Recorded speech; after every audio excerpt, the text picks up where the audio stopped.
Hello friends, super കൺമണി സീരിയലിൻ്റെ latest episode റിവ്യൂയിലേക്ക് എല്ലാ കൂട്ടുകാർക്കും സ്വാഗതം. അങ്ങനെ ക്രഷ് നല്ല പോലെ ചൂടായിക്കൊണ്ടിരിക്കുകയാണോ ചെയ്യുന്നത്. അങ്ങനെ സുജുവിനോടും ആൻറ്റിയമ്മയോടും എല്ലാവരോടും പറയുന്നുണ്ട്, ആ ബലരാമനെ ഇവിടെ അഡ്മിറ്റ് ചെയ്യേണ്ടായിരുന്നു, ആ ഐ സിയിലേക്ക് മാറ്റണ്ടായിരുന്നു. അയാൾ നമ്മുടെ അച്ഛനെ എന്തെങ്കിലും അപായപ്പെടുത്തും, അതിന് ഞാൻ സമ്മതിക്കില്ല. പക്ഷേ അയാളുടെ ഉദ്ദേശം അതുതന്നെയാണെന്ന് എനിക്ക് മനസ്സിലായി. കത്തി കുത്തി എന്നൊക്കെ പറഞ്ഞ് വെറുതെ അഡ്മിറ്റ് ചെയ്തിരിക്കുകയാണെന്നുള്ളതാണ്. കണ്ടോ, ആ സഹദേവൻ്റെ മുഖം കണ്ടാൽ എനിക്ക് മനസ്സിലാവുന്നുണ്ട്. അങ്ങനെ ക്രൂര മനസ്സുള്ള ഒരാളാണ് കേട്ടോ സഹദേവൻ എന്ന് പറയുന്നു കേട്ടോ. അപ്പോൾ ഇതിന് ആര്യം പറയുന്നുണ്ട്, ആ ബലരാമൻ്റെ ഒന്ന് വീട്ടിൽ വിളിച്ച് കയറ്റണ്ടെന്നുള്ളത് ഞാൻ ആദ്യമേ സുജുവിനോടും മരിയൻകുട്ടനോടൊക്കെ പറഞ്ഞതാ. ഒരാളുടെ നല്ല സ്വഭാവം അന്വേഷിച്ചിട്ട് വേണം വീട്ടിൽ കയറ്റാൻ എന്നുള്ളത്. പക്ഷേ ഇവർ രണ്ടുപേരും ഞാൻ പറഞ്ഞത് കേട്ടോ ഇല്ല. ഇപ്പം എന്തായി, തല കയറ്റി വെച്ചപ്പോൾ ഇങ്ങനെയൊക്കെ സംഭവിച്ചില്ലേ. പാമ്പിനെയാണ് പാല് കൊടുക്കുന്നതെന്ന് ഞാൻ അന്നേ പറഞ്ഞു. അപ്പോൾ ഇവർ കേട്ടില്ല. ഇപ്പം അത് ആ പാമ്പ് അകത്ത് കയറി പോയിട്ടുണ്ട് തിരിഞ്ഞു കൊത്താൻ വേണ്ടിയിട്ടെന്നൊക്കെ പറയുന്നു കേട്ടോ. ഇത് കേൾക്കുന്ന സുജുവിന് ഭയങ്കര സങ്കടമാവുന്നുണ്ട്. അതിനുശേഷം തന്നെ നമ്മുടെ ക്രഷാണെങ്കിലും ആകെ ദേഷ്യപ്പെട്ട് നിൽക്കുക കേട്ടോ. ബലരാമനെ കുറിച്ച് ഇങ്ങനെ അനാവശ്യം പറഞ്ഞപ്പോഴത്തേനും ബലരാമന് ആകെ ദേഷ്യം വന്നിട്ട്, നീ ഏടാ എന്താ ഈ പറയുന്നത്, അനാവശ്യം വിളിച്ച് പറഞ്ഞാലുണ്ടല്ലോ അയാൾ ഇവിടെ തന്നെ അഡ്മിറ്റ് ചെയ്യും, ഞങ്ങൾ ഇവിടുത്തെ ഡോക്ടറെ തന്നെ കാണിക്കും, നീ ഇനി എന്ത് ബഹളം ഉണ്ടാക്കിയിട്ട് കാര്യമില്ല കൃഷി എന്ന് പറയുന്നു കേട്ടോ. നിൻ്റെ നാടകമൊക്കെ അങ്ങ് കയ്യിൽ വെച്ചാൽ മതി, എന്നെക്കുറിച്ച് നിനക്ക് ശരിക്കും അറിയില്ല എന്നുള്ളത് കൃഷി പറയുന്നുണ്ട്. നിന്നെക്കുറിച്ച് എന്താ അറിയാനാടാ, എൻ്റെ അച്ഛൻ്റെ ദേഹത്ത് ഒരു തരി മണ്ണ് വീഴ്ത്താൻ ഞാൻ സമ്മതിക്കില്ല, അത് എൻ്റെ ശവം കണ്ടിട്ട് വേണ്ടി വരും എന്ന രീതിയിലൊക്കെ. എന്നാൽ പിന്നെ അത് തന്നെ നടക്കട്ടെ എന്ന് പറയുന്നുണ്ട്. അങ്ങനെ രണ്ടാൾ തമ്മിൽ ഭയങ്കര അടി നടക്കുന്നു കേട്ടോ. ആ സമയത്ത് അവിടേക്ക് ഡോക്ടർ വരുന്നുണ്ട്. എന്താ ഇവിടെ പ്രശ്നങ്ങളൊക്കെ, ഇയാളൊരു ചതിയനാണ് ഡോക്ടർ. കാരണം അയാളെ കൊണ്ടുവന്നിരിക്കുന്നത് അയാൾ പറ്റിക്കപ്പെടാൻ വേണ്ടിയിട്ടാണ്. അയാളെ എൻ്റെ അച്ഛനെ അപായപ്പെടുത്തുമെന്ന് പറയുന്നു കേട്ടോ. ഒന്നും സംഭവിക്കില്ല, ഞാൻ കണ്ടിടത്തോളം അയാൾക്ക് അതിയായ കുത്തേറ്റിട്ടുണ്ട്. അത് കാരണം തന്നെ ഒരുപാട് പ്രശ്നമുണ്ട്. അതുകൊണ്ട് തന്നെ അയാൾ അഡ്മിറ്റ് ചെയ്യാനായിട്ടുണ്ട്. പിന്നെ നിങ്ങളുടെ അച്ഛനൊരു ഒന്നും പറ്റില്ല, അതിന് ഞാൻ ഗ്യാരണ്ടി തരാം എന്ന രീതിയിലൊക്കെയാണ് ആ ഡോക്ടർ അവിടെ നിന്ന് പറയുന്നത്. അതിനുശേഷം തന്നെ പെട്ടെന്ന് തന്നെ പ്രശ്നമൊന്നും ഉണ്ടാക്കരുത്, ഇത് ഹോസ്പിറ്റലാണ്, അനാവശ്യ സംസാരങ്ങളൊന്നും ഇവിടെ പാടില്ല എന്ന് ഡോക്ടർ പറയുന്നു. ഞാൻ ഉറപ്പ് തരുന്നു നിങ്ങളുടെ അച്ഛനൊരു കുഴപ്പവും പറ്റില്ല എന്ന് വീണ്ടും വീണ്ടും ആവർത്തിക്കുക കേട്ടോ. അങ്ങനെ പിന്നീട് പെട്ടെന്ന് തന്നെ കൃഷിനെ കൺമണി വിളിക്കുന്നു കേട്ടോ. സാർ എന്തായി അവിടുത്തെ കാര്യങ്ങളൊക്കെ എന്ന് ചോദിക്കുന്നു. കൺമണി, ആ ബലരാമനെയാണ് ഇവിടെ അഡ്മിറ്റ് ചെയ്തിരിക്കുന്നത്, അതുകൊണ്ട് തന്നെ അവൻ എൻ്റെ അച്ഛനെ എന്തെങ്കിലും ചെയ്യുമോ എന്നുള്ള സംശയമാണ്. അവൻ എൻ്റെ കയ്യിൽ കിട്ടിയാൽ ഇന്ന് അവൻ്റെ അവസാനം തന്നെയായിരിക്കും എന്ന് പറയുന്നു.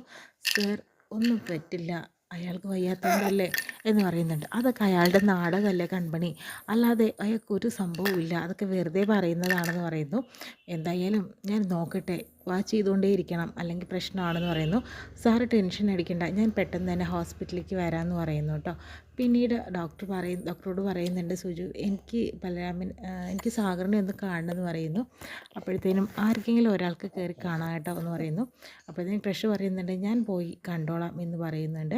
അപ്പോഴത്തേനും ആൻറ്റിയമ്മ പറയുന്നുണ്ട്, വേണ്ട, നീ പോയി കാണണ്ട, ഇത്തിരി ബഹളം ഉണ്ടാക്കും നീ, അവൻ്റെ അവസാനമാണെന്നൊക്കെയല്ലേ നീ ഇന്ന് പറഞ്ഞുകൊണ്ടിരിക്കുന്നത്, അങ്ങനെ ചെയ്യണ്ട, സുജു പോയി കാണട്ടെ, പിന്നെ നിനക്ക് കാണാമെന്ന് പറയുന്നു. അങ്ങനെ സുജു വീണ്ടും അകത്തേക്ക് കയറിയിട്ട് തന്നെ പോകുന്നു കേട്ടോ, സാഗറിനെ കാണാനായിട്ട് പോകുന്നു. അപ്പോഴത്തേനും സാഗറിനെ ഓർമ്മയൊക്കെ കിട്ടിയിട്ടുണ്ട്. അതിനുശേഷം തന്നെ സുജുവിനെ കണ്ടപ്പോൾ എനിക്കൊരു സമാധാനമായെന്ന് പറയുന്നു. ക്രഷ് വന്നോ ചോദിക്കുന്നുണ്ട്. പിന്നെ അല്ലാണ്ട് ക്രഷ് വരാതെ, ക്രഷ് വന്നു, അവൻ്റെ അച്ഛന് എന്തെങ്കിലും അപായം ഉണ്ടെങ്കിൽ തന്നെ അവൻ വരില്ലേ, അവൻ വന്നു, എന്താ അവനെ ഇങ്ങോട്ട് കൊണ്ടുവരാഞ്ഞത്, ഒരാൾക്ക് മാത്രമേ കയറി കാണാൻ പറ്റുള്ളൂ എന്നുള്ളതാണ് പറഞ്ഞിരിക്കുന്നത്, അതാണ് ഞാൻ വന്നതെന്ന് പറയുന്നു. എന്തായാലും അവൻ വന്നല്ലോ, എനിക്ക് ഒത്തിരി സന്തോഷമായി, പിന്നെ അവൻ വരില്ലേ സാഗർ എന്ന് പറയുന്നു. അപ്പോഴത്തേനും ബലരാമൻ വേദന കൊണ്ട് പൊളയ്ക്കുന്നുണ്ട് കേട്ടോ, കരയുന്നുണ്ട്, അമ്മയെന്ന് വിളിച്ചിട്ട് കരഞ്ഞുകൊണ്ടിരിക്കുന്നുണ്ട്. ആ പാവം ജയിലിൽ നിന്ന് കുത്തേറ്റ ഒരാളാണെന്ന് പറഞ്ഞു, എന്തോ തീരെ വയ്യാന്ന് തോന്നുകയാണ്, അയാൾക്ക് വയ്യാന്ന് തോന്നുന്നു. സുജു ഒരു കാര്യം ചെയ്യുക, ആ നേഴ്സിനൊന്ന് വിളിക്കുമെന്ന് പറയുന്നു. സുജുവിന് ടെൻഷൻ ആവുന്നുണ്ട്, പോയി നേഴ്സിനെ വിളിക്കുന്നു കേട്ടോ. നേഴ്സിനെ വിളിച്ചതിന് ശേഷം തന്നെ, അതാരാ സുജു ഒന്നും മനസ്സിലാവുന്നില്ല, അത് മറ്റാരുമല്ല സാഗർ, ആ ബലരാമനാണെന്ന് പറയുന്നു, അവന് ജയിലിൽ നിന്ന് കുത്തേറ്റു എന്ന് പറയുന്നു. അത് കാണുന്ന സാഗറിന് ആകെ ടെൻഷൻ ആവുന്നുണ്ട്. ഒന്നാമത് അമ്മയെന്ന് വിളിച്ചിട്ട് തന്നെയാട്ടോ കരഞ്ഞുകൊണ്ടിരിക്കുന്നത്. അങ്ങനെ തന്നെ സുജുവിനോട് നേഴ്സ് പറയുന്നുണ്ട്, മാഡം അയാളുടെ കൈ ഒന്ന് പിടിക്കണമെന്ന് പറയുന്നു. അതേപോലെ ബലരാമൻ അമ്മയുടെ കൈ തന്നെ മുറുക്കി പിടിക്കുക കേട്ടോ ചെയ്യുന്നത്. അങ്ങനെ സഡേഷനൊക്കെ കൊടുത്തതിന് ശേഷം പിന്നെയും മയക്കത്തിലാവുകയാണ് ചെയ്യുന്നത് കേട്ടോ. അതിനുശേഷം വീണ്ടും കാണിക്കുന്നത് നമ്മുടെ മാനസയെ തന്നെ കേട്ടോ. മാനസയാണെങ്കിലോ വിളിച്ച് സംസാരിക്കുക ചെയ്യുന്നത്. ശ്രീദേവിയോട് എന്തായി ശ്രീദേവി കാര്യങ്ങളെന്ന് ചോദിക്കുമ്പോൾ ഇവിടെ ഒരു ഭാഗ്യശ്രീയും അതുപോലെ വേറൊരു സ്ത്രീയും കൂടി വന്നിട്ടുണ്ടായിരുന്നു. ദേവ് സാറിനെ കണ്ട് സംസാരിക്കുകയായിരുന്നു. പക്ഷേ അവരുടെ ഉദ്ദേശം സാഗർ സാറായിരുന്നു. പക്ഷേ ചെയർമാൻ ഇവിടെ ഇല്ല എന്നൊക്കെ പറയുന്നുണ്ട്. എന്തെങ്കിലും കാര്യമുണ്ടോ എന്താണെന്നറിയില്ല. വളരെ ഒരു ഡീറ്റെയിൽ ആയിട്ട് തന്നെ സംസാരിച്ചു. 1 മണിക്കൂർ നേരം അവരിവിടെ തന്നെ ഉണ്ടായിരുന്നു. പിന്നീട് പോയെന്ന് പറയുന്നു. എന്തോ ഒരു പ്രശ്നമുണ്ട്. ഈ പ്രശ്നങ്ങളിൽ ഇടയിലൂടെ ഒരു വലിയ പ്രശ്നം നടന്നുകൊണ്ടിരിക്കുന്നത് നമുക്കറിയാഞ്ഞിട്ടാന്ന് പറയുന്നു. എന്തായാലും ആയിക്കോട്ടെ, ഞാൻ പിന്നെ വിളിക്കാമെന്ന് പറയുന്നു. പിന്നീട് കൺമണി നമ്മുടെ ഭാഗ്യശ്രീയെ വിളിക്കുന്നു കേട്ടോ. ഭാഗ്യശ്രീ ബലരാമൻ ഹോസ്പിറ്റലിൽ അഡ്മിറ്റ് ചെയ്തിരിക്കുകയല്ലേ എന്ന് പറയുന്നു. കൺമണി വിളിച്ചത് എന്തുകൊണ്ടാണെന്ന് എനിക്ക് മനസ്സിലായി. കൺമണി ടെൻഷൻ അടിക്കണ്ട, എൻ്റെ ഏട്ടനൊരു കുഴപ്പവും സംഭവിക്കില്ല. മാത്രമല്ല അദ്ദേഹം സാഗർ സാറിന് ഒന്നും കാണിക്കില്ല. പിന്നെ ഒന്നും ടെൻഷൻ അടിക്കേണ്ട, എൻ്റെ അച്ഛനും അമ്മയെയും പോലീസ് അറസ്റ്റ് ചെയ്തു. ഞാൻ അവർക്ക് നേരെ ഒരു പരാതി കൊടുത്തിട്ടുണ്ടായിരുന്നു എന്ന് പറയുന്നു. പക്ഷേ സമാധാനപ്പെടാൻ വരട്ടെ, പെട്ടെന്ന് തന്നെ പ്രശ്നങ്ങളുണ്ടാവും. എൻ്റെ അച്ഛനും അമ്മയും പുറത്ത് എന്താ ഒപ്പിച്ച് പോയിരിക്കുന്നതെന്ന് എനിക്കറിയില്ല. എന്തായാലും കൺമണി ടെൻഷൻ അടിക്കേണ്ട, സാഗർ സാറിനൊന്നും സംഭവിക്കില്ല. ഏട്ടൻ മൂലം സാഗർ സാറിനൊന്നും സംഭവിക്കില്ല എന്ന് പറയുന്നു കേട്ടോ. പിന്നീട് സുമിത്രയും ബാലു ആ ക്രിമിനൽ ലോയറും കൂടി അവിടെ ഇരുന്ന് സംസാരിക്കുകയാട്ടോ ചെയ്യുന്നത്. അതിനുശേഷം തന്നെ ഞങ്ങൾ എന്തിനാണ് അവിടെ പിടിച്ചു വെച്ചിരിക്കുന്നതെന്ന് പറയുന്നു.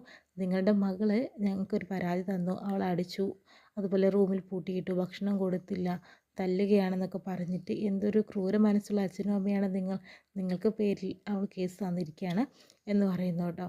അപ്പോഴത്തേനും നിങ്ങൾ എന്ത് ഭാവിച്ചിട്ടാണ്, ഞാനൊരു വക്കീലാണെന്നുള്ളത് ആ ലോയർ പറയുന്നുണ്ട്. വക്കീലൊക്കെ അങ്ങ് കോടതിയിൽ, ഇത് സ്റ്റേഷനാണ്, മര്യാദയ്ക്കിരുന്ന് നിങ്ങൾക്ക് നല്ലതെന്ന് പറയുന്നു കേട്ടോ. അവൾക്ക് തലയ്ക്ക് സുഖമില്ലാത്തൊരു കുട്ടിയാണ്. തലയ്ക്ക് സുഖമില്ലാത്തതാണോ എന്നുള്ളത് ഞങ്ങൾ കണ്ടുപിടിച്ചോളാം, നിങ്ങൾ കൂടുതൽ സംസാരിക്കേണ്ട, ഇവിടെ തന്നെ ഇരിക്കാനായിട്ട് പറയാട്ടോ ചെയ്യുന്നത്. എന്നാൽ ആ പരാതി തന്ന പരാതിക്കാരി എവിടെയെന്ന് ചോദിക്കുമ്പോഴത്തേനും അവൾക്ക് നിങ്ങളുടെ മുന്നിൽ വരാൻ തന്നെ പേടിയാണ് ആ പാവം കുട്ടിക്ക് എന്ന് പറയാട്ടോ ചെയ്യുന്നത്. അപ്പോഴത്തേനും ക്രിമിനൽ ലോയറാണെങ്കിൽ ആദ്യമേ തന്നെ സുമിത്രയോടും ബാലുവിനോടും പറഞ്ഞിട്ടുണ്ട് ഒരു മുൻകൂർ ജാമ്യം എടുത്തു വെക്കാനായിട്ട്. അതിപ്പോൾ ഫലപ്രദമാവുക ചെയ്യുന്നത്. അങ്ങനെ ആ ഒരു മെയിൽ അയക്കാട്ടോ എസ് ഐയുടെ ഫോണിലേക്ക്, അതൊന്ന് എടുത്ത് നോക്കണം സർ എന്ന് പറയുന്നു കേട്ടോ. അങ്ങനെ എസ് ഐ ആ ഒരു മെയിൽ എടുത്ത് നോക്കുന്ന സമയത്ത് തന്നെ മുൻകൂർ ജാമ്യത്തിൻ്റെ കാര്യങ്ങളൊക്കെയാണ് കേട്ടോ. അപ്പോഴത്തേനും പറഞ്ഞ് കണ്ടില്ലേ, മുൻകൂർ ജാമ്യം എടുത്തിട്ടുണ്ട് ഇവർക്ക് പേരിൽ, പിന്നെ എങ്ങനെ ഇവർ കേസ് ചാർജ് ചെയ്യാൻ സാധിക്കുമെന്ന് പറയുന്നു കേട്ടോ. അതിൽ തന്നെ സുമിത്രയും ബാലുവിനെയും വീണ്ടും തിരിച്ചയക്കാനായിട്ട് നോക്കുക കേട്ടോ ചെയ്യുന്നത്. ഇത്രയും കാണിച്ചു